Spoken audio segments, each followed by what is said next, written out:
Harry Potter and the Philosopher's Stone Summary. The novel opens with a description of the Dursley family, a middle-class family that lives in Little Whinging, Surrey. Vernon and Petunia Dursley are constantly worried that someone will find out about Petunia's decidedly undursley-ish witch sister, Lily, and their worries are justified when Lily's infant son, Harry, is left on their doorstep. Lily and her husband, James Potter, had been murdered by the Dark Wizard, Voldemort, but when Voldemort attempted to kill Harry, his power somehow broke. Harry becomes the only living person ever to survive the killing curse, and the only sign of his encounter with Voldemort is a unique lightning bolt-shaped scar on his forehead.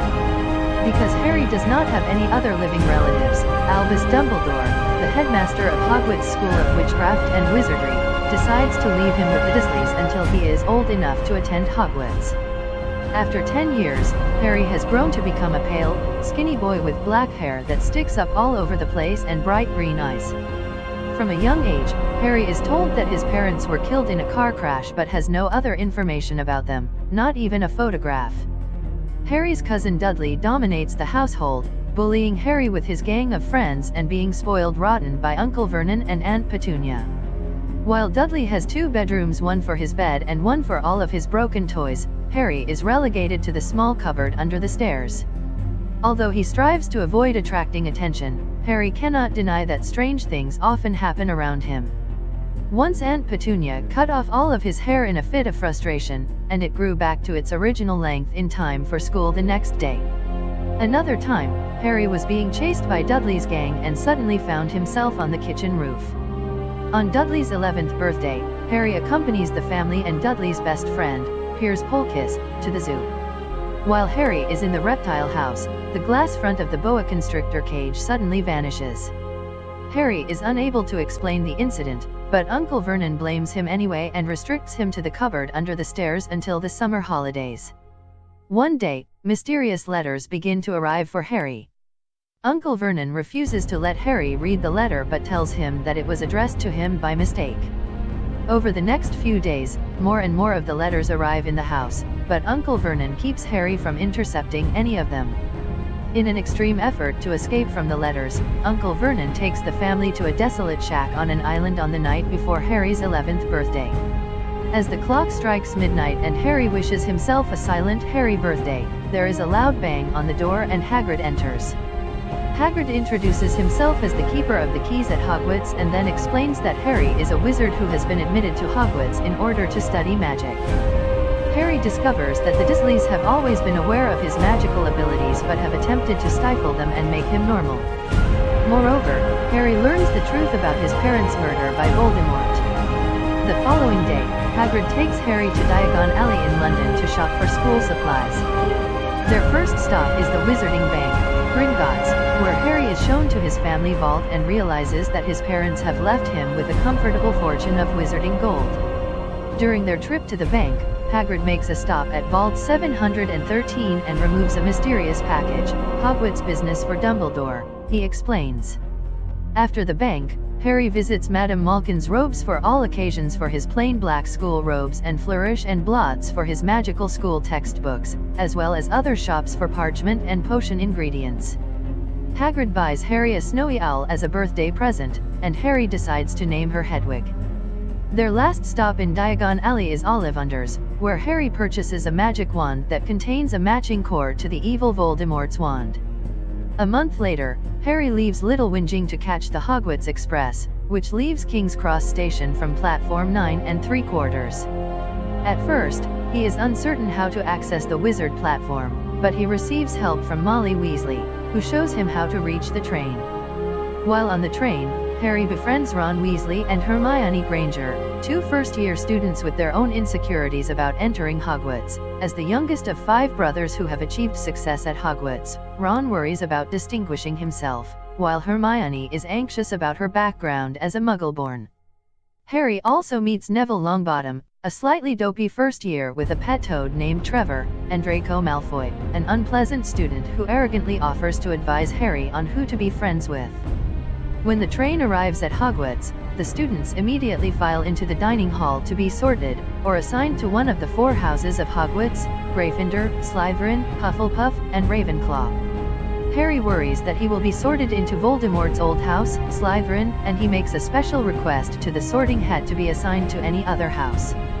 The Sorting Hat considers carefully but ultimately places Harry, as well as Ron and Hermione, in Gryffindor House. As the school year begins, Harry receives more attention than he ever has before, especially when the other students catch sight of his lightning bolt-shaped scar. Although most of his classes are enjoyable, Professor Snape, the potions instructor, seems determined to dislike Harry, and Harry notices that his scar seems to prickle whenever Snape glares at him. After their first potions lesson, Harry and Ron decide to visit Hagrid at his cottage near the Forbidden Forest.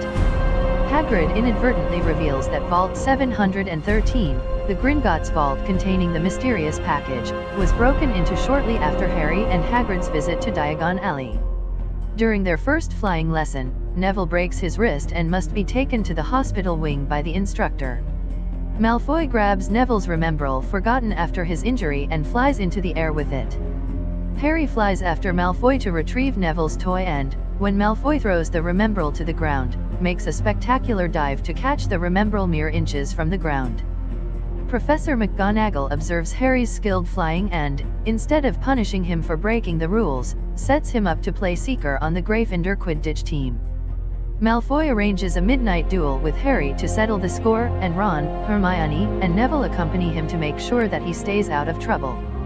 The four accidentally enter a forbidden corridor and come across a three-legged dog standing guard over a trapdoor. They leave the corridor quickly, but not before Harry has concluded that the dog is guarding the mysterious package from Vault 713. On Halloween, the faculty is alerted of a wayward troll in the school and escort the students back to their houses. Harry and Ron sneak away to find Hermione, who is in the girls' bathroom and missed the warning. After inadvertently locking the troll in the girls' bathroom with Hermione, Ron, and Harry knock the troll unconscious. Hermione takes the blame for the battle, and the three become fast friends. During Harry's first Quidditch match, his broom is jinxed by a mysterious source. Hermione and Ron assume that Snape is jinxing Harry after Hermione sees Snape muttering to himself. She sets Snape's robes on fire in time for Harry to regain control of his broom and win the game with a spectacular catch. Harry stays at Hogwarts with Ron over the Christmas holidays and spends time playing wizard's chess and researching Nicholas Flamel, who Hagrid accidentally mentioned in connection with the package from Vault 713. On Christmas morning, Harry is surprised to receive numerous presents, including a rare invisibility cloak. The note accompanying the cloak says that it belonged to Harry's father. That night, Harry decides to try out his invisibility cloak and comes across a large mirror in the middle of a room. When he looks in the mirror, he sees his dead parents and other unknown relatives staring back at him.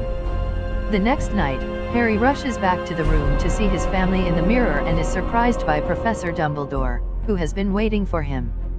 Dumbledore explains that the Mirror of Erised reveals the deepest desires of a person's heart but cannot give truth or knowledge. Dumbledore also tells Harry that the mirror will be moved to a new location the following day, and Harry should not try to find it again. After the holidays end, Harry, Ron, and Hermione finally discover the identity of Nicholas Flamel. He is the only known maker of the Sorcerer's Stone, which produces the elixir of life. They realize that the three-headed dog is guarding the Sorcerer's Stone, and Harry begins to suspect that Snape is planning to steal it. Harry, Ron, and Hermione also discover that Hagrid is raising an illegal dragon that was given to him by a mysterious stranger in a bar in exchange for information about the three-headed dog. Harry and Hermione decide to smuggle the dragon to Ron's brother, Charlie, who works with dragons in Romania, but are caught just after handing off the dragon to one of Charlie's friends. As punishment for disobeying school curfew, Harry and Hermione, as well as Malfoy and Neville, who were also out of bed at the time, are sent into the Forbidden Forest with Hagrid to locate a wounded unicorn. When the group splits into two, Harry and Malfoy come across the body of the unicorn just as a hooded figure crawls toward it and starts to drink its blood. Malfoy screams and runs away, but Harry is frozen in place by an agonizing pain that is suddenly spreading from his scar. As the hooded figure moves toward him, a centaur gallops in front of Harry protectively and the figure disappears. The centaur suggests that the hooded figure was Voldemort and that he drank the unicorn's blood in order to stay alive until he can steal the Sorcerer's Stone. Harry decides to steal the Sorcerer's Stone before Voldemort can. Harry, Ron, and Hermione sneak off to the Forbidden Corridor and get past the three-headed dog by lulling it to sleep with music. Once through the trapdoor, they land on Devil's Snare, the first of several challenges put in place by the Hogwarts teachers. As the plant's snake-like tendrils threaten to strangle Ron and Harry, Hermione uses magical fire to repel the plant and break them free.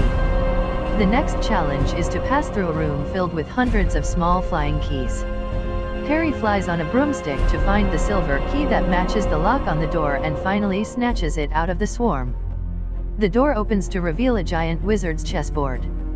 An expert chess player, Ron takes the lead in this challenge and ultimately sacrifices himself in order to allow Harry and Hermione to reach the next challenge.